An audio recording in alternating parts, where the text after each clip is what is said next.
The morning Clara Beaumont found wildflowers on her porch.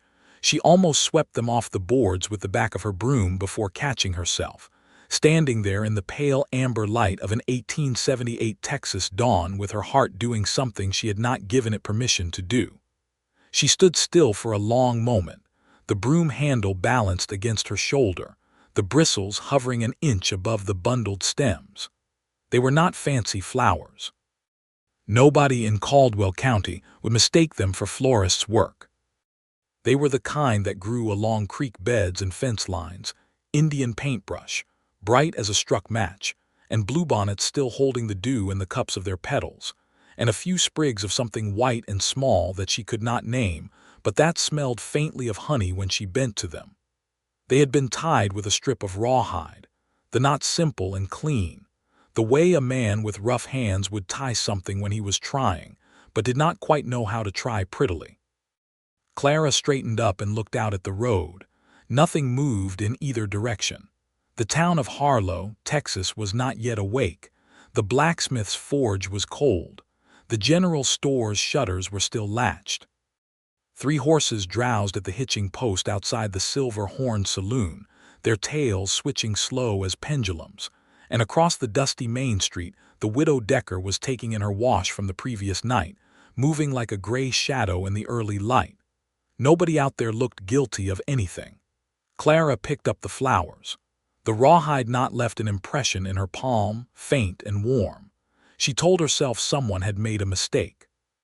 Someone had meant to leave these on another porch entirely, probably on the porch of Mee Holly's, who was young and pretty, and who had no fewer than 4 men courting her at any given time. Mee's house was on the next street over, and in the dark of night, whoever it had been might simply have mixed up the turns. That was the only reasonable explanation. Clara set the flowers in a tin cup of water on her windowsill and told herself that was that, and went inside to start the stove. She was 26 years old, and she had been alone in the house on Sycamore Lane for 8 months, ever since her father had taken a fever in February and not recovered from it. Before that, she had managed the house alongside him, cooking, sewing, keeping the small kitchen garden that grew tomatoes and squash and peppers against the south-facing fence. Her father had been a schoolteacher, which meant they had never been wealthy, but they had never lacked for dignity, and the house was paid for outright, a fact her father had been prouder of than almost anything else in his quiet and principled life. After he died, certain men in town had begun looking at Clara with the kind of look that was not quite predatory and not quite kind, but something uncomfortable in between. The look that assessed. She was not in dire poverty. She had taken on her father's position at the schoolhouse, the town council being desperate enough to overlook the fact that she was a woman. But everyone in Harlow knew that a woman alone in a house was a temporary situation by the standards of 1878. The world did not yet know how to see such a thing as permanent. Clara had decided she would simply outlast that assumption. She made her coffee thick and black the way her father had liked it, and she drank it standing at the window where the tin cup of wildflowers sat, and she watched the town come awake. The blacksmith's forge coughed to life. The general store's shutters swung open. A freight wagon came in from the east, raising a long pale ghost of dust behind it. And then, walking alongside that freight wagon as it slowed to a stop in front of the general store, was a man she had never seen before. He was tall in the particular way that a man is tall when he has earned it, not the loose, ungainly height of a boy who has grown too fast, but the solid, settled height of a man who has worked his body for years and found it sufficient to the work. He wore a hat that had seen weather and travel, dark at the band with old sweat, and a canvas duster that was the color of dry land. His boots were worn down at the outside heel in the way of a man who had done most of his walking on uneven ground. He was not the kind of handsome that announced itself, but there was something in the proportion of his face, the line of his jaw, the way his eyes moved over the town with calm attention, that held Clara's gaze past the point she intended. He spoke to the freighter, helped unload 2 crates with the efficient ease of a man accustomed to unloading things, and then he stood in the street and looked around at Harlow the way a man looks at a town he is considering staying in. Clara moved back from the window. She had students to prepare for. She had nothing to do with strange cowboys arriving on freight wagons, and she had even less to do with wildflowers that had been left on her porch by mistake. She told herself that 3 times on the walk to the schoolhouse, and she almost believed it. His name was Eli Voss, and she learned that not because she asked, but because Harlow was the kind of town where information traveled faster than horses. By noon, when she let the children out for their midday break, Mary Sutton's girl came running up to her with the information as though it were a gift. "Mama says the new man is from up near Abilene," the girl said, breathless with the importance of it. "She says he is looking for work, and that Mr. Hadley at the Diamond Cross might take him on because 2 of his hands quit last month after the trouble with the north pasture fence." "That is very interesting," Clara said, in the tone she used when something was not particularly interesting to her, but she did not wish to be unkind. The girl looked at her with the frank disappointment of a child whose gossip has been received without sufficient enthusiasm, and ran back to her friends. Clara sat on the schoolhouse steps and ate her lunch from a cloth-wrapped bundle biscuits she'd made that morning, a hard-cooked egg, a wedge of sharp cheese, and she thought about the north pasture fence at the Diamond Cross Ranch, which she had heard about, and which had involved a dispute between Mr. Hadley and his neighbors, the Cotto brothers, that had come very close to something uglier than a dispute. 2 of his hands had quit over it not because they lacked courage, but because they lacked the taste for being caught between feuding landowners, which was a sensible position. She wondered if Eli Voss had the taste for it. She wondered why she was wondering anything at all about a man she had never spoken to. She ate her egg and went back inside to teach the afternoon lesson on long division.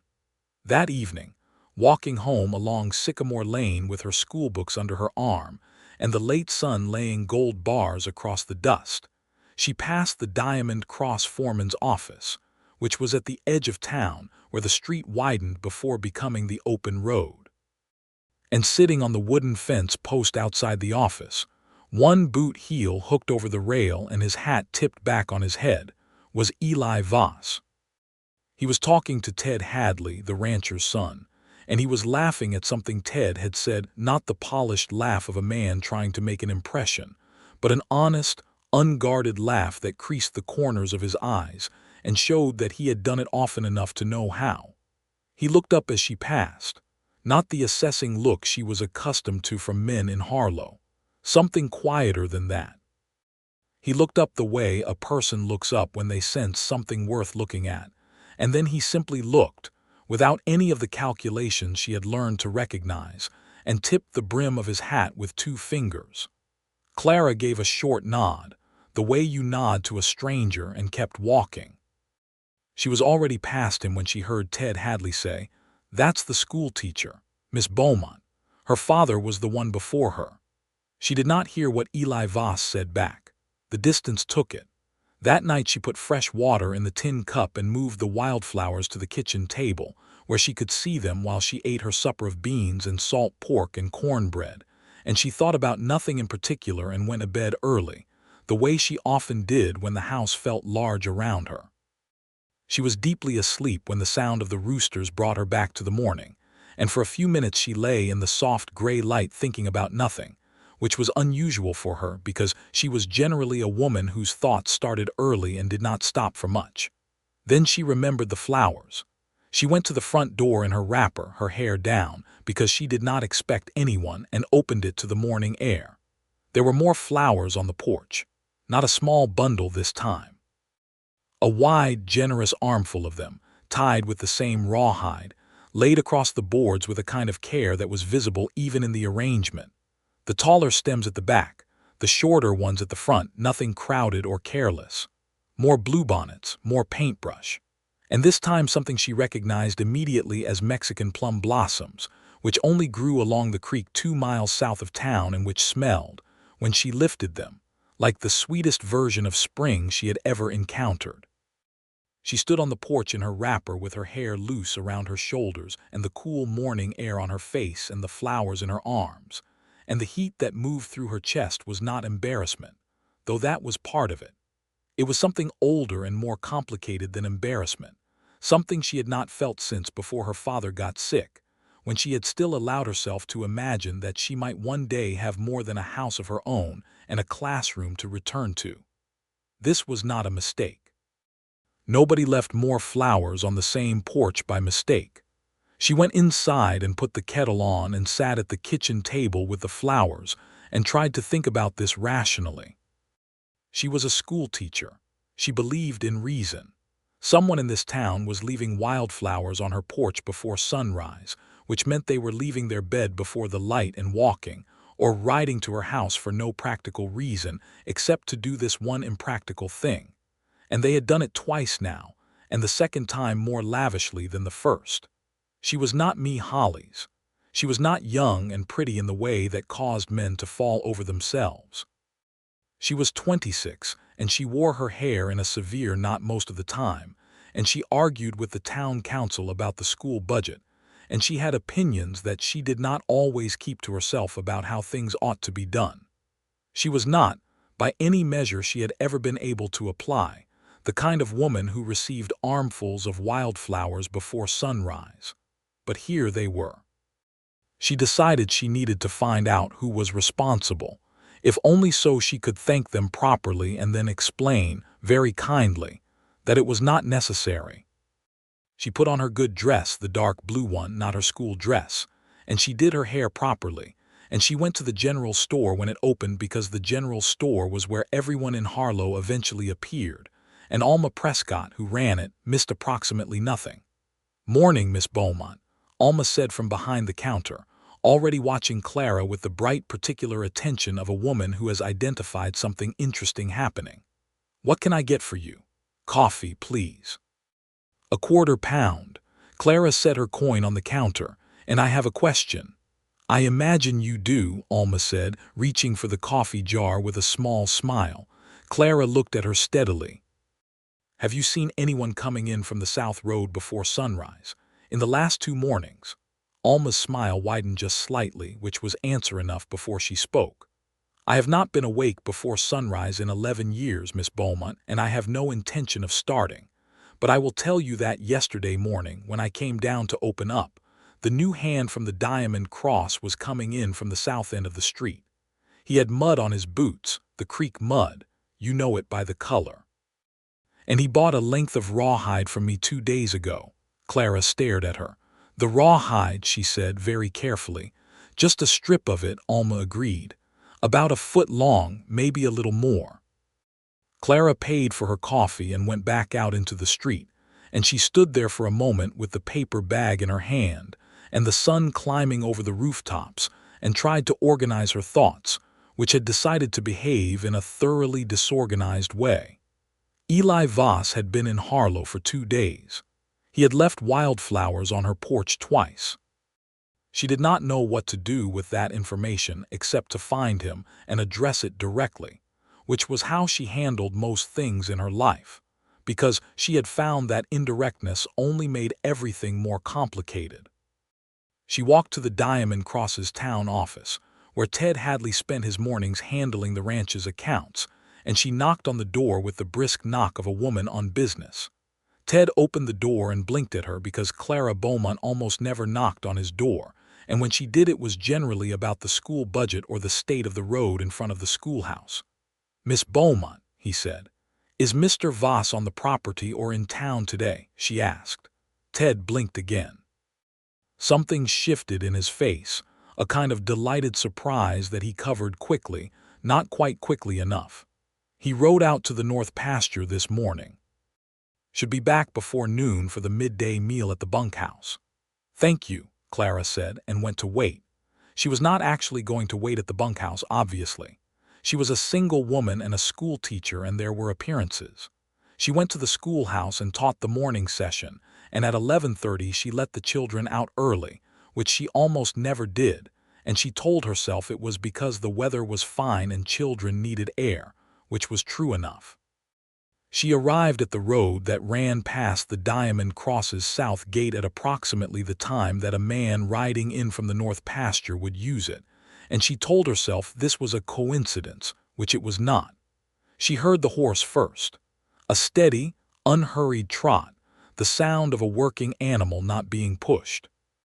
Then the horse and rider came around the stand of live oaks at the bend, and she saw Eli Voss see her at the same moment she was seeing him, and there was a brief pause in the rhythm of the horse's gait, barely perceptible, as though the animal had felt something change in its rider. He slowed to a walk and came to stop 10 feet from her and looked down at her from beneath his hat brim.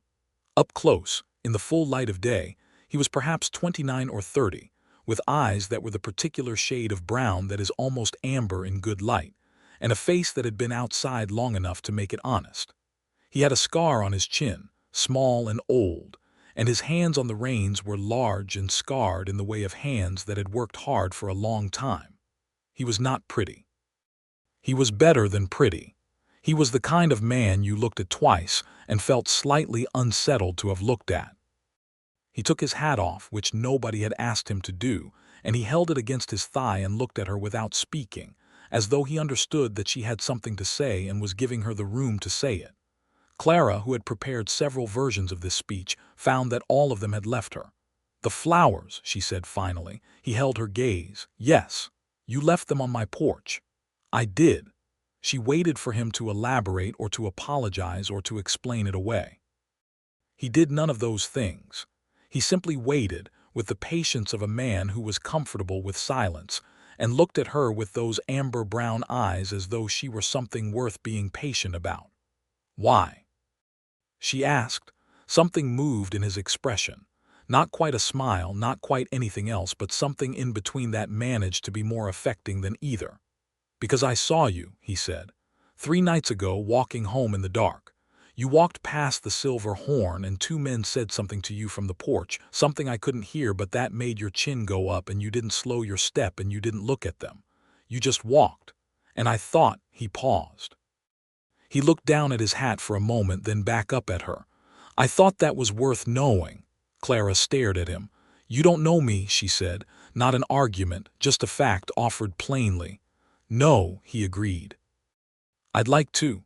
The afternoon was very quiet around them. A mockingbird in the live oaks ran through its whole repertoire. The horse flicked an ear at something. Clara became aware that her heart was doing the thing it had done on the porch with the first flowers, which was to say it was behaving in a way she had not authorized. "I am the schoolteacher," she said. "I have a reputation to maintain." "I know it," he said.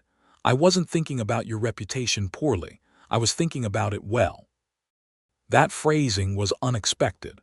She looked at him carefully, trying to find the angle in it, the hidden flattery or the manipulation she had learned to watch for in men who said unexpected things. She found nothing like that. He looked straightforwardly back at her, nothing crafted in it. "The flowers were very nice," she heard herself say. "Good," he said, with something that was now fully a smile, and it did something completely unreasonable to the quality of the afternoon. His name was Eli Voss, and he was from a cattle town north of Abilene called Grace Falls, which did not have a church anymore but had once had one, which he mentioned with a wry sadness that told her something about the kind of man he was. He had been working cattle since he was 14 years old, first for his uncle's operation, and then as a hand for various ranches across Texas and into the Oklahoma Territory.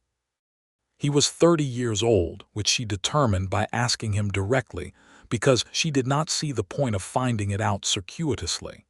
He had never been married. He had no children that he knew of, which made her laugh involuntarily, and he smiled at the sound of it in a way that she tried not to notice. These things she learned not all at once but in pieces, over the days that followed, because Eli Voss did not press himself upon her time, but instead found the small, organic intersections of their days and made the most of them.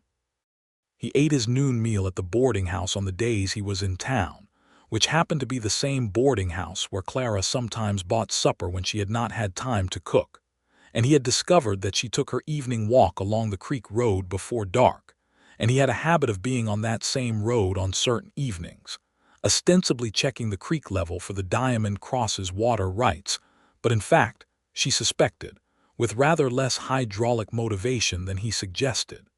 He never presumed. He never arrived at her door uninvited. He never put himself in front of her in a way that felt like a wall. He was simply, consistently there, in the way that something worth having is there when you are ready to look at it, neither demanding nor vanishing. The flowers continued. Not every morning, but enough mornings that she began to sleep with one ear open for the soft sound of boots on her porch boards in the dark before dawn. She never caught him. She tried once, lying awake until 2 in the morning, but she fell asleep and found the flowers when she opened the door at first light, fresher than fresh, still carrying the night's coolness in their petals, which meant he had gone to get them that same morning rather than cutting them the night before. That attention to freshness told her something she had not expected. It told her he was thinking about it carefully, that he understood the difference between the gesture of a flower and the care of a flower. She sat with that understanding for several days and let it become familiar. The trouble with the Cotto brothers and the north pasture fence was not finished, as it turned out. It was, in fact, very much ongoing, and it touched Eli's life in Harlow more directly than Clara had anticipated. She heard about it from Ted Hadley, who came to the schoolhouse on a Thursday afternoon looking for Clara rather than waiting to find her in the usual way, which told her it was serious. "The Cottos tried to pull 3 of our fence posts last night," he said, standing in the doorway of the empty classroom, the children having gone home an hour earlier. Eli and Sam Briggs were riding the line and they came across it and there were words. Nothing happened, nobody was hurt, but the Cottos are saying it was our men who started it, and Sheriff Prentice is— Ted rubbed the back of his neck with a weary hand. "He's a fair man, but the Cottos have been in this county longer than we have." Clara knew about the Cotto brothers. Abel and Duncan Cotto were 4th-generation Texans who had come back from the war between the states, which had ended 13 years ago, but which many men in this county had never entirely come home from, with a quality of anger that had never quite found its proper object. They drank too much and they disputed boundaries, and they had been in front of the sheriff twice in the last year alone for things that had not quite risen to the level of formal charges. They were not violent men, in the way that violent men in the territory sometimes were. They were something more insidious men who had been failed by the world in ways that had curdled, and who had decided that the curdling was everyone else's fault. "Is Eli all right?" Clara asked, and the directness of the question surprised her as much as it seemed to surprise Ted. He looked at her for a moment with that same delighted recognition she had seen on his face before. "He is fine," he said. "A little worse for words than he'd like to be, maybe. He doesn't like that kind of confrontation." "What kind does he like?" "None of them," Ted said. "That's the thing. He's the calmest man I've ever put on a horse." When the Cottos came at them last night, Sam Briggs was ready to make it into something, and Eli talked him back from it. Eli just stood there and said what was true and let the Cottos be wrong out loud until they ran out of steam. He shook his head. "I've known cowboys who were brave with their fists. I've known very few who were brave with that kind of quiet." Clara went home that evening thinking about a man who was brave with quiet, which was an unusual combination of words to use about a cowboy, but which, she was finding, was accurate. She went to the creek road that evening, later than usual, and he was there. He was sitting on a flat rock above the water, not doing anything in particular, just looking at the creek in the long amber light of the late afternoon, and he had taken his hat off and set it beside him, and his face in profile was still and plain and she thought a little tired. "I heard about the fence line," she said, sitting down on a rock a few feet from him. He looked at her. "Ted talks too much." "Ted talks exactly the right amount," she said. "He told me you talked Sam Briggs out of a fight." Eli picked up a small stone and turned it in his fingers. "Sam would have gotten himself shot or jailed either way. Neither seemed like a good evening's outcome. What did you say to the Cottos? He thought about it. I told them that the fence was where it was and the survey stakes were where they were, and that nothing either of us did in that field was going to change the location of the stakes. I told them we weren't going to pull our posts, and I told them we weren't going to start anything, and I told them the same would probably be true of them if they thought about it for 10 minutes. And then I stood there and waited. He rolled the stone between his palms. Most men don't really want to fight. They want to feel like they could have one if they'd wanted to. Clara was quiet for a moment. The creek moved over its stones with a low, continuous sound. A heron stood in the shallows downstream, perfectly still, and then struck and was still again. You have a philosophy, she said. He looked mildly surprised, as though this were an unusual thing to be told. I suppose I do. Most cowboys I have encountered don't arrive in a county with a philosophy. Most counties I've been in didn't have a schoolteacher to notice. He said it simply, without flourish, and looked back at the creek, and she felt the compliment settle into her in the way that only honest compliments do. They sat by the creek for an hour, talking about small things, the quality of the water in that particular creek compared to others he'd known, the way the town of Harlow felt different from other Texas towns, the book she was carrying under her arm, which was a worn copy of Mr. Dickens's Bleak House that she had read twice and was reading a third time, and which he looked at with real interest and confessed he had not read. That his reading had been limited by circumstance, but that he had read Hawthorne and he had read a great deal of the Bible, and he had read every newspaper he could get his hands on since he was 17. Then we will read Bleak House, she said before she had finished deciding to say it. He looked at her with something in his expression that she could not categorize. Together, he asked. She felt warmth move up her throat. I read aloud well, she said, as though this were the relevant consideration. I do it for the children every Friday. There is no reason I couldn't. I'd like that very much, he said quietly, and she stopped explaining herself. The reading became a Friday evening tradition that felt, within 2 weeks of its beginning, like something that had always been there. She sat in the chair by the window and he sat across from her, his hat on his knee, his whole body in the particular posture of a man who is genuinely listening, and she read. He asked questions sometimes, good questions, the kind that showed he was thinking about what was being said rather than simply waiting for something to happen. He brought her coffee when he could get it from the boarding house kitchen, good strong coffee in a tin pot.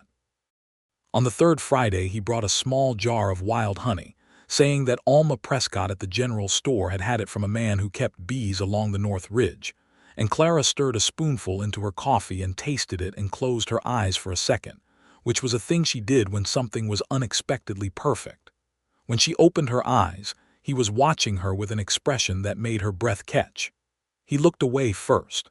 She was grateful for it, and simultaneously, confusingly not. The matter with the Cotto brothers resolved itself in the middle of October, when Sheriff Prentice finally rode out to the disputed fence line with a copy of the original county survey, and walked both parties along it and made clear, in the inflexible language of official measurement, that the Diamond Cross fence was on Diamond Cross land and had been since the original plat. Abel Cotto swore with considerable creativity. Duncan Cotto said nothing, which was somehow worse. They rode back to their property, and the fence posts stood where they had always stood. Eli rode back to town that afternoon and found Clara at the schoolhouse, wiping the chalkboard clean after the day's lessons, and she heard him in the doorway and turned around. "Settled?" she asked. "Settled," he said.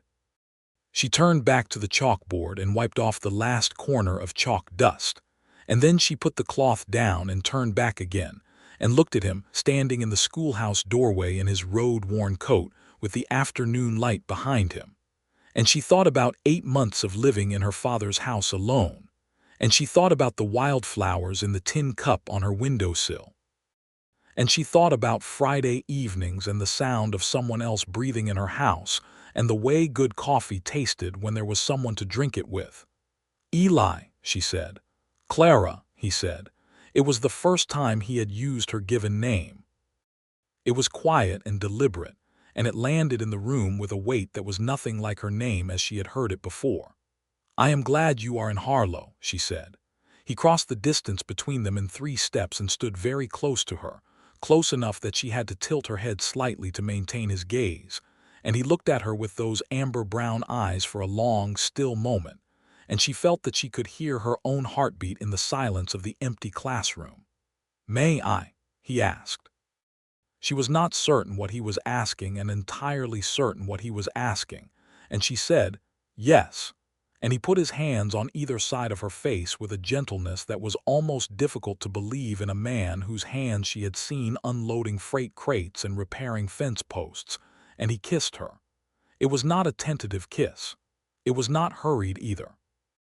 It was the kind of kiss that a man makes when he has thought carefully about it and is committed to doing it well, and it tasted of dust and coffee and something else that she could not name except as warmth, and her hands went to his forearms without her making any conscious decision to put them there, and he made a sound against her mouth that was barely a sound at all, but that she felt all the way down.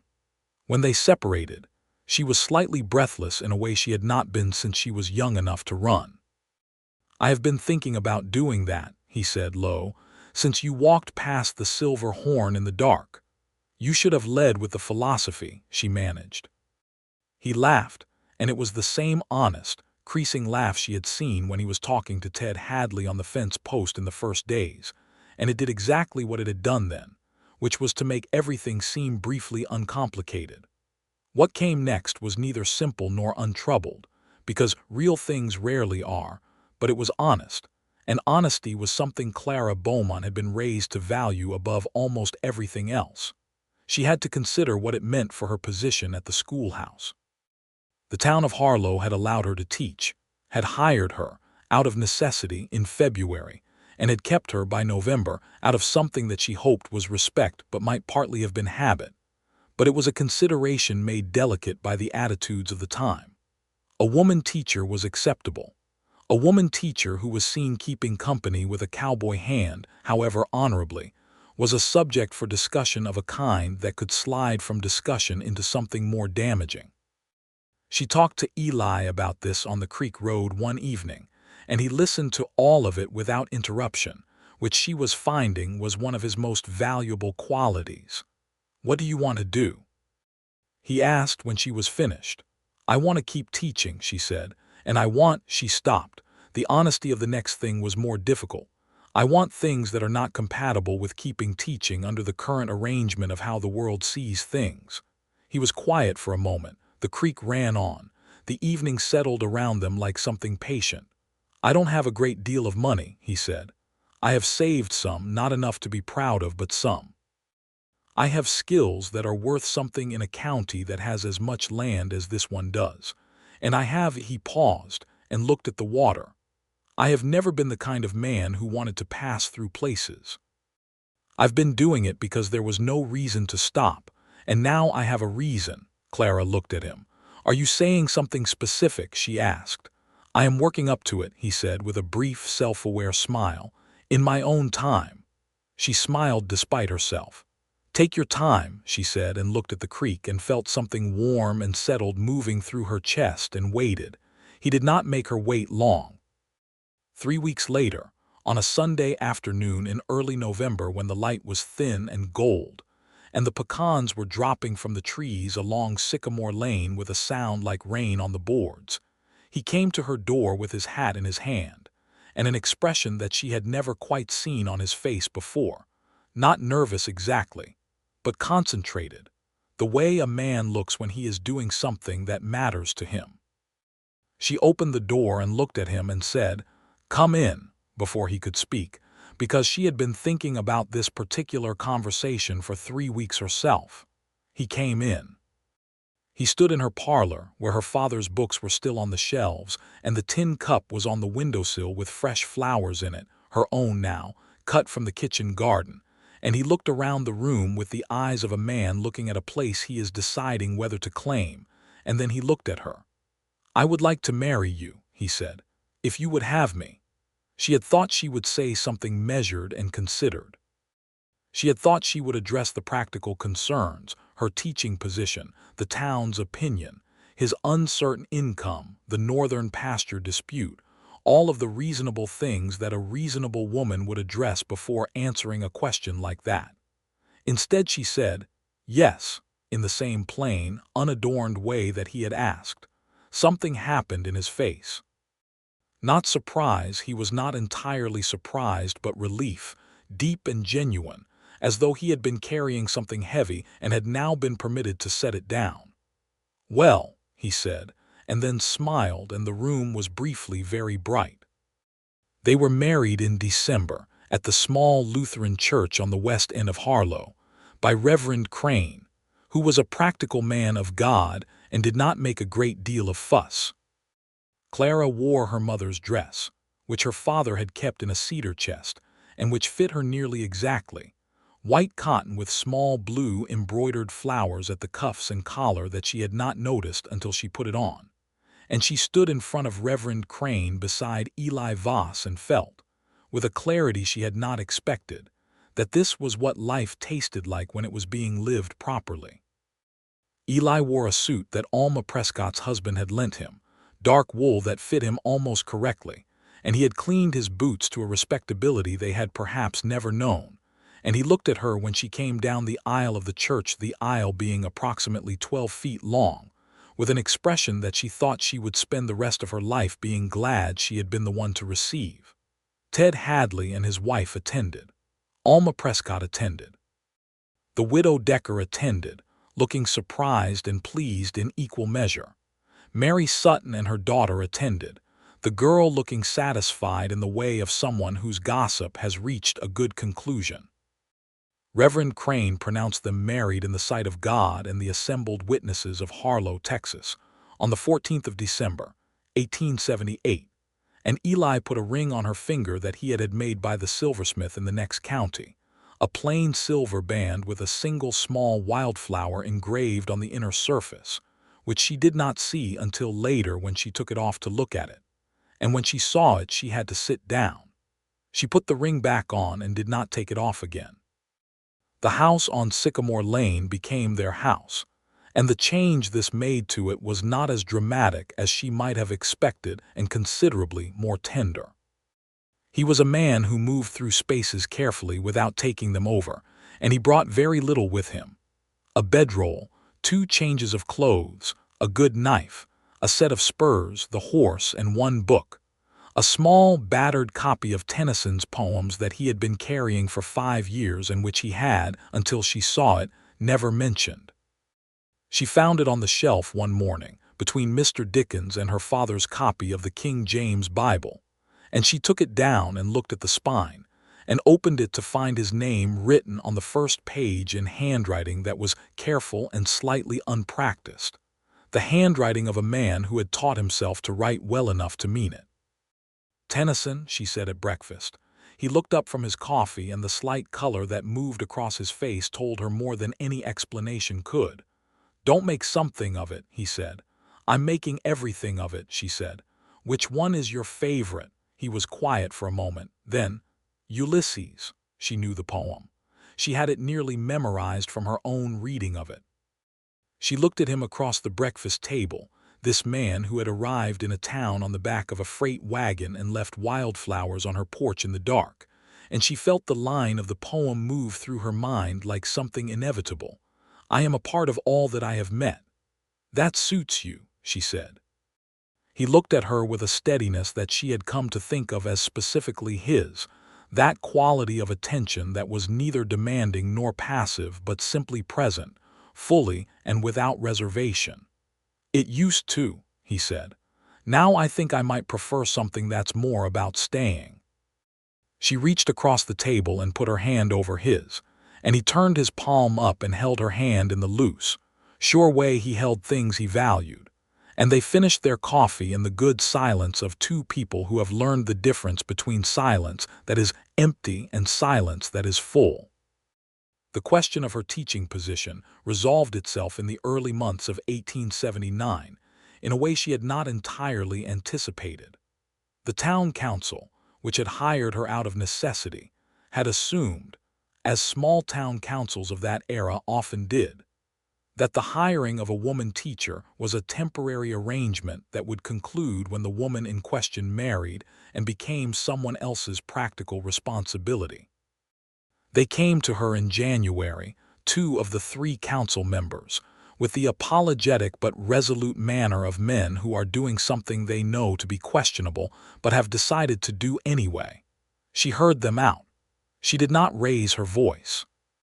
She then told them, in the measured, precise way she had developed for exactly these situations, that the children of Harlow were reading and writing at levels their parents had not achieved, that the school had not seen attendance numbers like these since it opened, and that she had a contract that ran through June and she intended to honor it and expected the council to do the same. She also told them that she had a husband who worked for the Diamond Cross and a perfectly clear interest in remaining in this town and contributing to it, and that she was prepared to have a larger conversation about the following school year at a time of their choosing, but not before the end of June. They left, unsatisfied but not willing to press the point, and Eli, who had waited outside the schoolhouse for her, looked at her face when she came out and said, "How did it go?" "They blinked first," she said. He smiled that slow, thorough smile and took her hand as they walked home, which was still slightly scandalous by the standards of Harlow in 1879, a married couple holding hands in the street in broad daylight, but not so scandalous that anyone said anything to their faces. Spring came in soft and green that year, and with it a shift in the quality of their life that Clara noticed in small ways before she noticed it in large ones.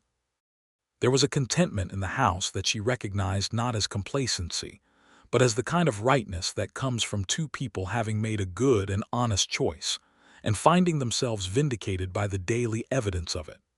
She woke in the mornings to the sound of him already up, the stove already going, the coffee already made, because he woke before dawn as he always had, and he had simply incorporated her morning into the habits of his own. She came to the kitchen in her wrapper and her loose hair, and found him at the table with his coffee and his newspaper. The Abilene newspaper came in once a week on the Post Rider, and he would look up and say good morning in the way that made it sound like the best part of the day. He still left flowers sometimes, not on the porch anymore, but on the kitchen table or on her desk at the schoolhouse, or once, memorably, tucked into the spine of her bleak house, which she was rereading for the 4th time. She found them at unexpected moments, and they never failed to do the same thing to her chest that the first bundle had done, standing on the porch in the early morning holding a broom and not quite knowing what to do with the way her heart was behaving. She told him this one evening. "The flowers still do the same thing to me," she said. "They still make me feel," she considered the word, "astonished." He looked at her across the kitchen table, where they were sitting after supper with the lamp between them. "I'm glad," he said, "they're supposed to." "How did you know to do it?" she asked. "The first time you had been in Harlow for 2 days. He was quiet for a moment, turning his coffee cup in his hands. "I told you, I saw you walk past the Silver Horn. But people see things every day and don't leave flowers." "No," he agreed. He was quiet again, and then he said, with the slightly effortful honesty of a man who does not usually put these things into words, "I've moved through a lot of places. You get good at seeing which things are worth stopping for. And you were," he looked at her directly, "you were worth stopping for." It seemed important to say so in some way that you couldn't dismiss. "I almost swept them off the porch," she said. "I know, you told me," he smiled. "I figured if I left more it would be harder to dismiss." "It was a good calculation," she said. "It was the only calculation I had," he said. "The rest was just hoping." She loved him very much at that moment, and she thought about how hope had driven him to cut creek flowers in the dark before the sun came up, and she thought about all the things hope looked like when it was honest and undecorated, and she thought that she had spent 8 months in this house telling herself she did not need things when what she had really been doing was waiting to be wrong about that in the best possible way. In June, when her school contract ended, she went back to the town council and had the larger conversation she had promised them. It went better than she expected. The councilman who had been most opposed to her continuance had, in the intervening months, watched his daughter bring home report cards that surprised him, and his resistance had softened into something that was not quite support, but was at least less active opposition. She negotiated a new contract for the following school year, with a slight increase in the wage that she negotiated for herself without apology, and she walked out of the council room into the June sunlight feeling like something had been earned. She found Eli waiting for her outside. He had taken to doing this, appearing at the end of difficult appointments with his quiet steadiness and his willingness to hear about it, and she told him about the negotiation on the walk home, and he listened to the whole of it, and at the end he said, "You are the most formidable person I have ever known." "You have met ranchers and fence-line feuds," she said. "And you are more formidable than any of them," he said, without any comedic qualification, in a way that made it clear he meant it entirely. Summer in Texas was not gentle, but it was beautiful in its severity, and they spent it in the way of people who have enough work to do and enough pleasure to look forward to, which is to say they spent it well. He was building a reputation at the Diamond Cross. Ted Hadley had made him foreman by May, which surprised some of the older hands until they worked under him long enough to understand why it had happened. And she spent the summer months preparing the next school year's materials and corresponding with a woman teacher in San Antonio, whose letter she had received through a mutual contact, and who was running something close to a teachers' collective. A network of women educators sharing materials and advocating, quietly and carefully, for improved conditions. She wrote back to the woman in San Antonio with 3 pages of carefully considered thoughts and felt, when she sealed the envelope, that she was part of something larger than Harlow, which was important to her, in a way she had not entirely realized she needed until the opportunity to feel it appeared. She told Eli about the correspondence at supper, and he read the San Antonio woman's letter when she offered it and handed it back and said, "You should go." She looked at him. "There's a teachers' meeting in San Antonio in August," she said. She mentioned it at the end of the letter. "I know, you should go. It's a 2-day ride on the stage. I know what it is. You should go." She put her fork down and looked at him. He was looking back at her with the kind of calm certainty that came from having already thought something through. "You would miss me," she said. "Tremendously," he agreed. "You should still go." She went to San Antonio in August, on the stage, with a carpetbag and her good dress and a letter of introduction from the San Antonio teacher, whose name was Miss Evelyn Marsh, who was in fact married and went by Mrs. Evelyn Drummond, but had kept her professional correspondence in her maiden name for practical reasons that Clara understood immediately. She spent 3 days in San Antonio and attended the teachers' meeting, where she sat in a room with 14 women teachers from across Texas and listened to each of them describe, in varying degrees of frustration and determination, what it was like to be a woman teaching in 1879, and felt herself both less alone and more angry than she had been before she arrived, which was exactly the right effect. She came home on the Friday stage with a head full of ideas and a satchel full of pamphlets, and a renewed conviction that the children in Harlow deserved better materials than the county was allocating. And when she stepped off the stage, Eli was there, his hat in his hand, and the look on his face when he saw her was so plain and unguarded that she felt it like a hand on her chest. "You missed me," she said. "I told you I would," he said, and took her carpetbag, and they walked home together in the late afternoon heat, and he listened to everything she wanted to say about San Antonio and the meeting and Mrs. Drummond, who she described as brilliant and tireless and deeply funny, and he listened with his whole attention the way he always did, asking the right questions and saying the right things at the right intervals. And by the time they reached Sycamore Lane, she had talked herself into a settled happiness that she realized had been incomplete without him in it. He had put flowers on the kitchen table. A large bunch of late summer wildflowers, daisy-like things, and the last of the bluebonnets, and something golden that she thought might be coreopsis, all arranged in the large mason jar he had taken to using when the tin cup was no longer sufficient. She stood in the kitchen door and looked at the flowers and then at him. "You left more," she said. "I always leave more," he said, with a smile that still did what it had always done, which was to make the room feel briefly uncomplicated.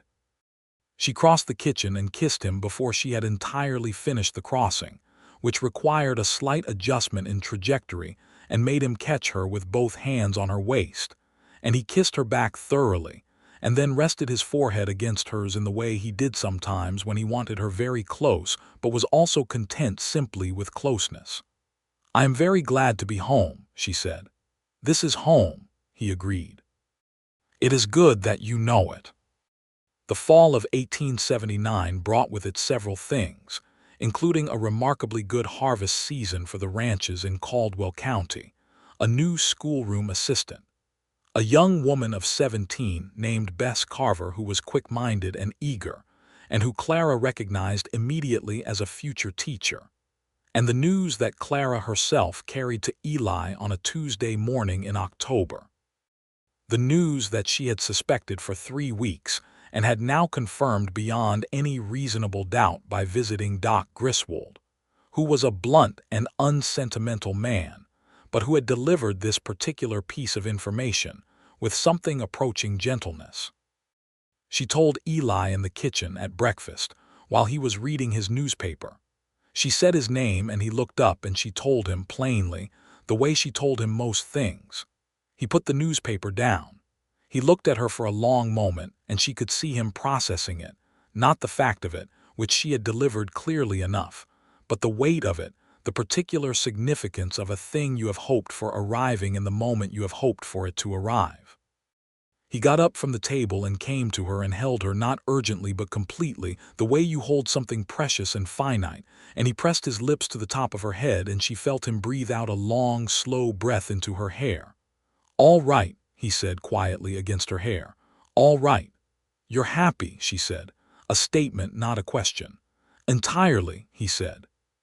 She continued teaching through the winter because she saw no reason not to, and because she had arranged with Bess Carver to take over the primary instruction in the last weeks if it became necessary, which she had explained to the town council with her usual directness, and which they had accepted with the resigned recognition that Clara Beaumont's arrangements were generally better than anything they might propose instead. The baby came in June of 1880, on a Saturday, which Clara had not specifically planned but which she was privately grateful for, since it meant she did not have to worry about who was watching the classroom.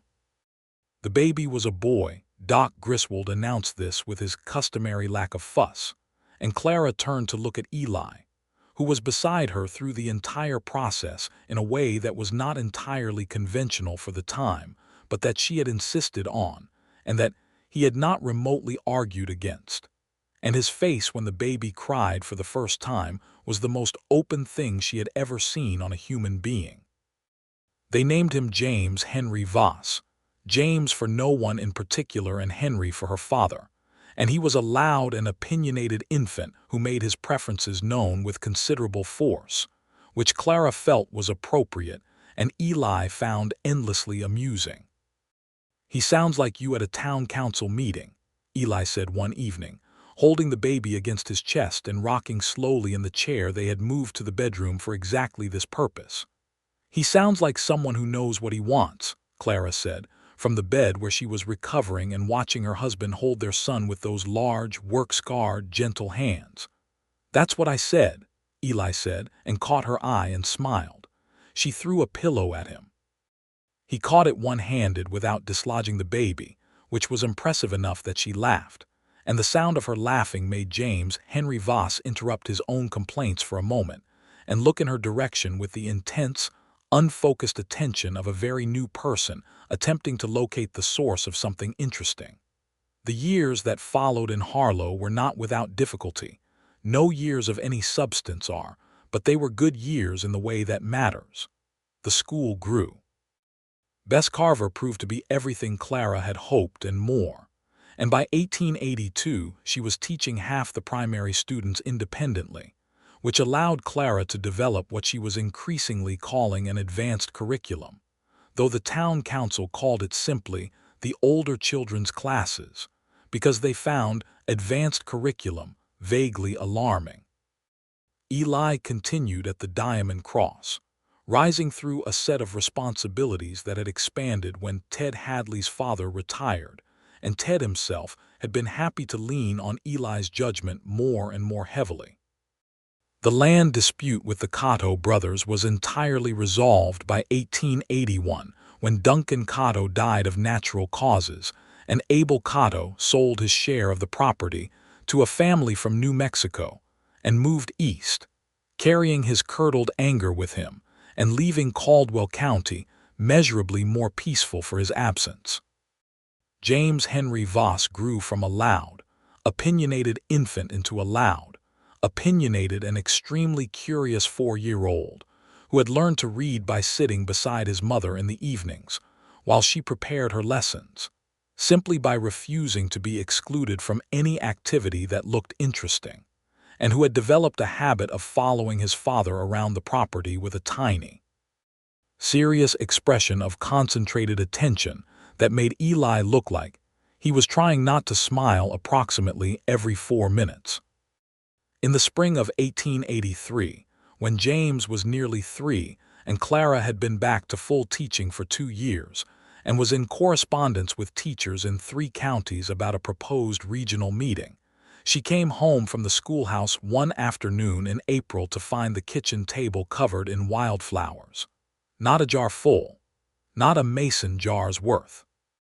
The entire kitchen table, every inch of it, laid over with bluebonnets and Indian paintbrush and Mexican plum blossoms, and a dozen other things she could name and a few she couldn't, all of it arranged with the same care that had been present in that first bundle on the porch.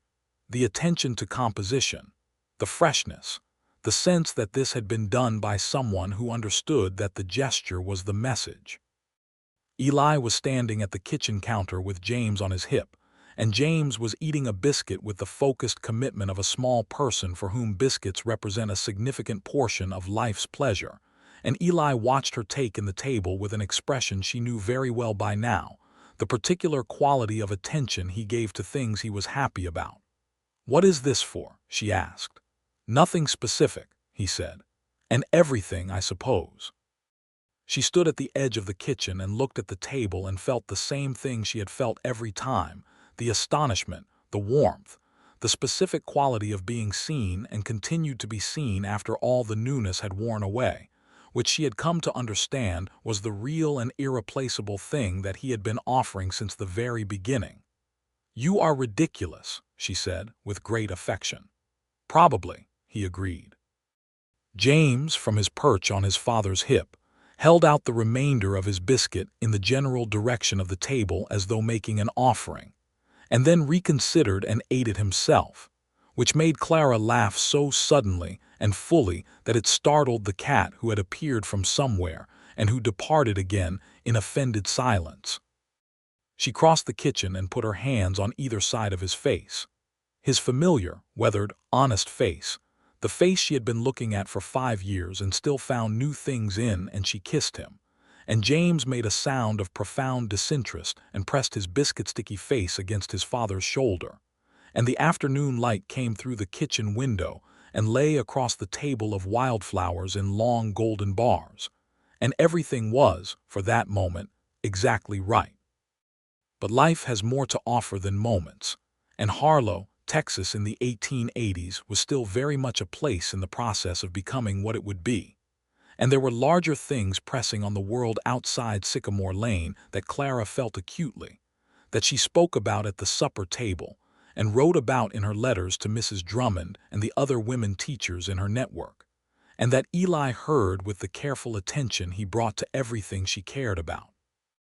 The condition of the children who came to her school from the families living on the edges of the county, Mexican families, who had been in Texas since before Texas was Texas, and who faced a particular kind of diminishment in the treatment they received from the county authorities, who were not cruel in the overt way of men who have decided to be cruel, but in the quiet, institutional way of men who have decided that some people's interests count less. This condition concerned Clara greatly, and she had been thinking about it for more than a year before she brought it to Eli in a specific form. "There are 6 children in this county who should be in school and are not," she said. "The Reyes family and the Gutierrez family.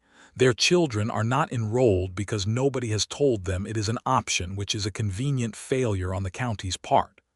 Eli looked at her across the supper table. "What do you want to do about it?" "I want to go to the Reyes farm," she said, "and the Gutierrez farm, and tell them." He was quiet for a moment.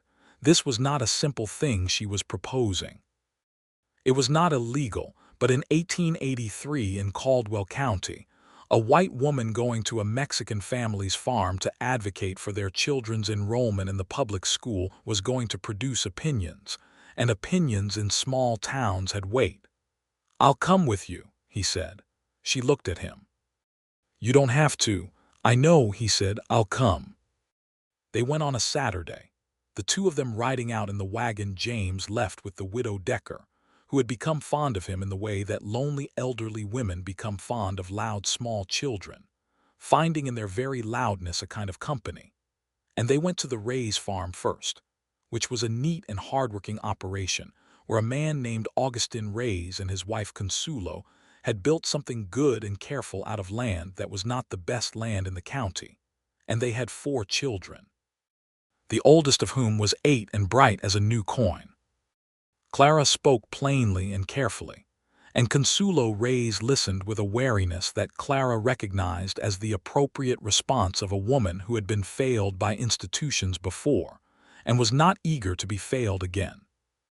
But she listened to the whole of it, and when Clara was finished, Consuelo asked 3 specific, intelligent questions about what the children would be expected to have with them and whether they would be safe, and Clara answered each one directly. And Eli, who had sat quietly through all of this, said at the end that he could vouch for Miss Beaumont, Mrs. Voss, as a teacher, and as a person, in whatever terms were useful. Consuelo Reyes looked at him with the same wariness, and then at Clara, and then back at her children, who were watching from the doorway of the farmhouse with the coiled curiosity of children who know something significant is happening. "The oldest one," she said finally. "We will see how she does." The oldest one was named Lucia, and she did extraordinarily well, as Clara had been entirely confident she would, and by the following spring all 4 Reyes children were enrolled, and the Gutierrez family's 3 children shortly after, and the school on the main street of Harlow was a busier and, in Clara's assessment, better place for it. It was not without its complications. There were parents who had opinions. There were parents who brought those opinions to the town council, which brought them to Clara, which resulted in a conversation that Clara described afterward to Eli as the most professionally satisfying argument she had ever won. "What did you say?" he asked. "I said that the purpose of the school was the education of the children of Caldwell County, and that those children were Caldwell County children, and that if anyone on the council wished to make a different argument they were welcome to make it to Reverend Crane as well, and see how that conversation went." Eli was quiet for a moment. "Did you actually say that?" "I did." "About Reverend Crane?" He had told me the previous Sunday that God's grace was not selective about who it found. I thought it was a useful reference. Eli put his head back and laughed, full and unguarded, the laugh that still, after 5 years of marriage, made her feel like everything was going to be fine. The years from 1883 to 1885 brought the school to a kind of maturity, and Harlow to a kind of stability that Clara found deeply satisfying. The regional teachers' meeting she had been working toward for 3 years finally happened in the fall of 1884, at a school building in the next county, with 41 teachers in attendance. And Clara presented a paper on curriculum development that she had been writing since 1882, and that was received with an enthusiasm she had not entirely expected, which she described in a letter to Mrs. Drummond as surprisingly emotional. which I did not anticipate and am choosing to regard as a sign of progress rather than weakness." Mrs. Drummond wrote back and told her it was both, and that both were fine. In December of 1884, the second baby arrived. Another boy, which surprised Clara because she had been privately certain it would be a girl. But she corrected her expectation cheerfully, and Eli held this second son with the same complete, open tenderness he had held the first. And James, now 4.5 and extremely opinionated about his new status as an older brother, regarded the infant with a mixture of suspicion and fascination that gradually resolved into a proprietary affection that manifested as trying to read to the baby from his picture books, which was both touching and significantly inaccurate in its execution. They named the second boy Thomas, for no one in particular and for the apostle, who had needed evidence before he believed, which Eli said was a quality he found admirable in a person. Clara said she thought faith without evidence was often more beautiful. They had the argument affectionately and thoroughly over the course of a week, and came to no conclusion, which was the best outcome of a certain kind of argument. Thomas Voss was quieter than his brother, with his father's amber-brown eyes and his mother's precise, observational quality of attention, and he grew quickly into a child who watched everything carefully before committing to an opinion about it, which Clara privately thought might make him the most formidable of the three of them. The spring of 1886 was the spring that Eli found the meadow. He had been riding the outer bounds of the Diamond Cross's eastern property line, a task that was now partly his by definition of his responsibilities, and 3 miles out from the nearest fence post, he came across a natural meadow in a hollow between two long, shallow ridges that was, in late April, absolutely full of wildflowers. Every variety he had collected over the years, and several he had never seen before, and the whole of it catching the afternoon light in a way that made it look like something not entirely from the ordinary world. He brought her out on a Sunday. She stood at the edge of the hollow and looked down into the meadow, and the wind moved across it and the flowers moved with the wind in a long, slow wave, and she felt something so full and whole in her chest that she had no name for it, but which was probably, she thought, the feeling you were supposed to have when you were lucky enough to know it. "This is where I've been getting them," he said. "Most of them, for 8 years. She turned to look at him. He was standing beside her with his hat in his hand, looking at the meadow, and the afternoon light was on his face, and he was 40 years old, and he was still the man who had cut flowers in the dark before sunrise and left them on a porch for a woman he had not yet spoken to, because something in him had recognized something worth stopping for. 8 years, she said. "You were worth every trip," he said. She took his hand, the big scarred hand that had held the rawhide and held her face and held their sons and held 100 reins and mended 100 fences and written her name in that careful, self-taught handwriting in the front of the Tennyson, and she held it as they stood at the edge of the meadow and looked at all that wild, unhurried, surviving beauty. "I almost swept them off the porch," she said. "I know," he said, smiling. "I am so glad I did not," she said. "So am I," he said. "Every day." They went home as the light went gold and long across the Texas land, the wagon moving at the easy pace of something that does not need to hurry. And when they came down Sycamore Lane, James was sitting on the porch steps reading to Thomas from one of Clara's school books with the emphatic inaccuracy of a 6-year-old teaching a 2-year-old. And the widow Decker was sitting in the rocking chair that had appeared on the porch sometime in the last 2 years, without anyone quite remembering how it got there, watching the boys with an expression of contentment that was almost as full as the one Clara was carrying in her own chest. Eli helped the widow Decker down the porch steps. She was 81 and her knees were not cooperative, and walked her to her house, because that was the kind of man he was, and Clara gathered Thomas onto her hip and sat on the top step with James leaning against her side, and the book open across both their laps, and she read them the last page of the chapter James had been mangling, and Thomas watched her face while she read with those amber-brown eyes that had their father's quality of paying genuine attention. When Eli came back from walking Mrs. Decker home, he stopped at the foot of the porch steps and looked at the three of them, his wife reading in the evening light, their sons tucked against her, and stood there for a moment without coming up, just looking, the hat loose in his hand. Clara looked up and met his eyes. She held the look for a moment, the full and complete weight of all it contained. "Come up," she said. He came up.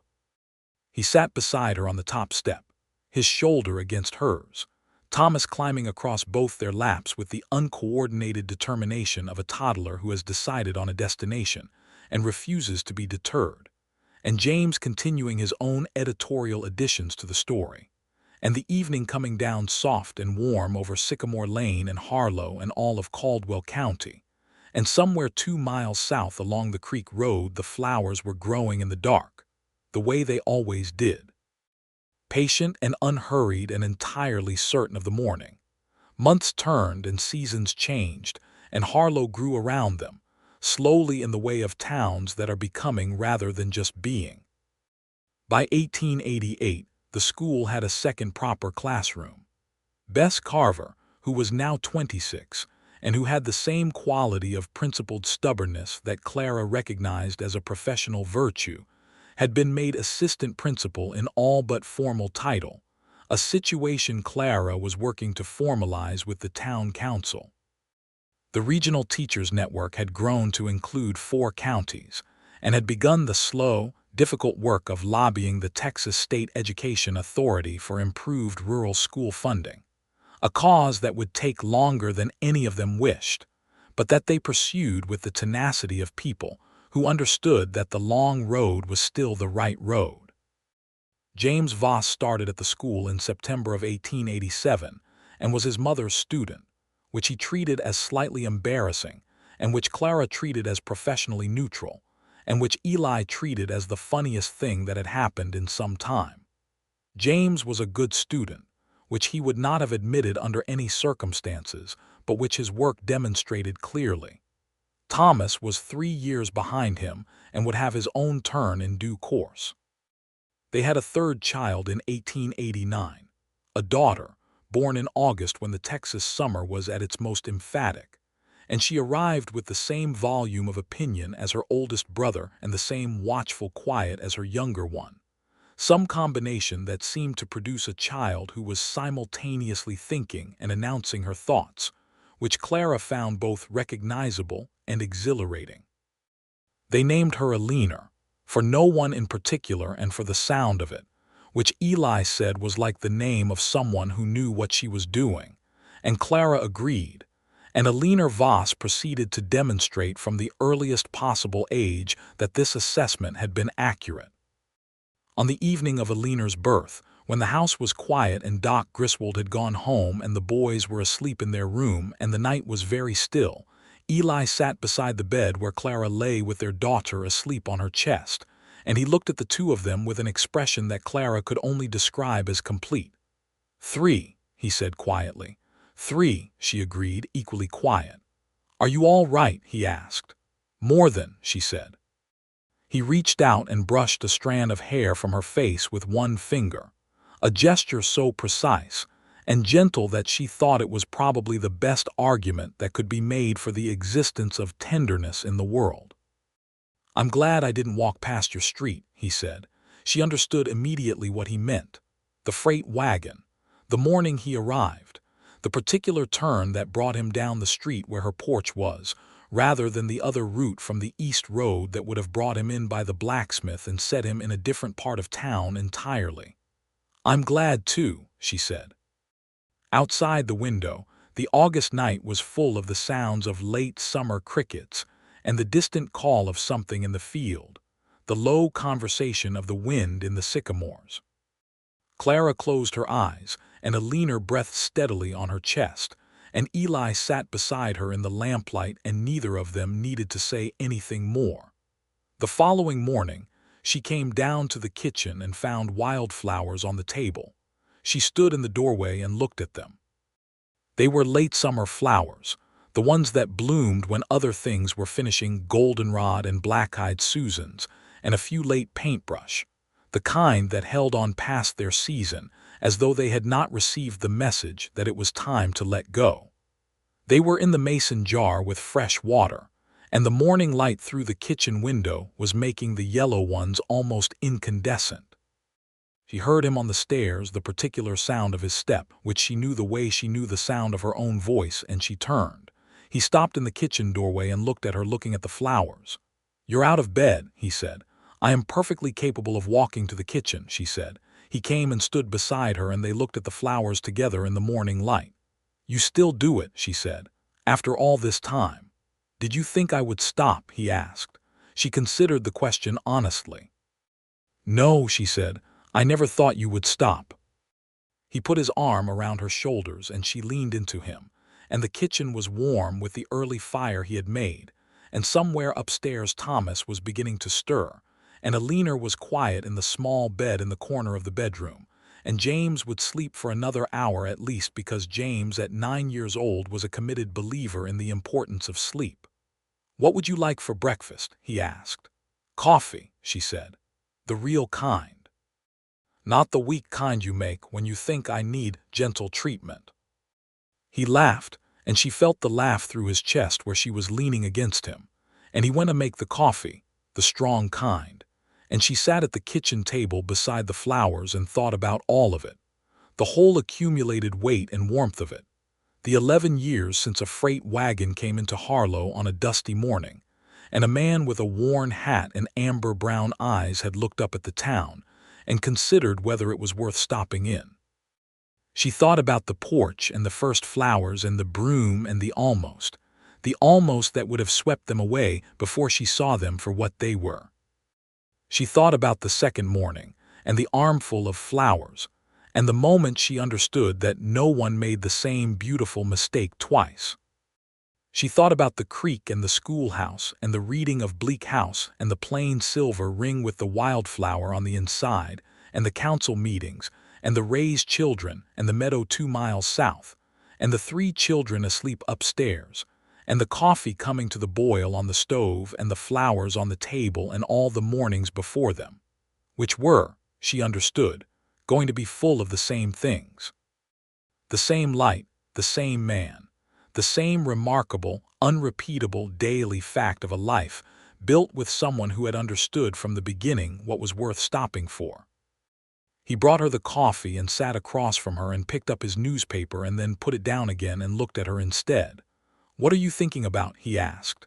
She wrapped both hands around the coffee cup and felt the heat of it, the good, solid realness of it.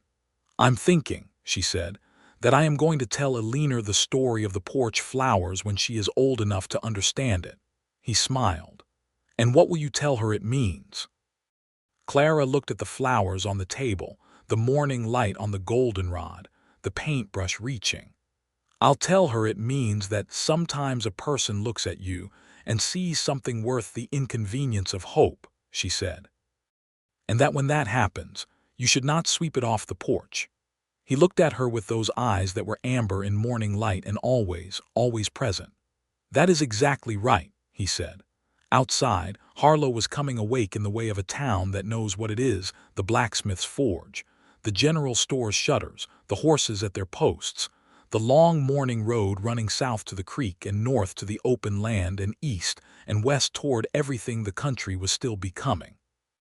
And in the kitchen on Sycamore Lane, 2 people sat across a table of wildflowers and drank their coffee while the day came in, and the children slept, and the year moved forward with the unhurried confidence of something that has nowhere in particular it needs to be but where it already is, which is to say home, which is to say exactly this, which is to say enough.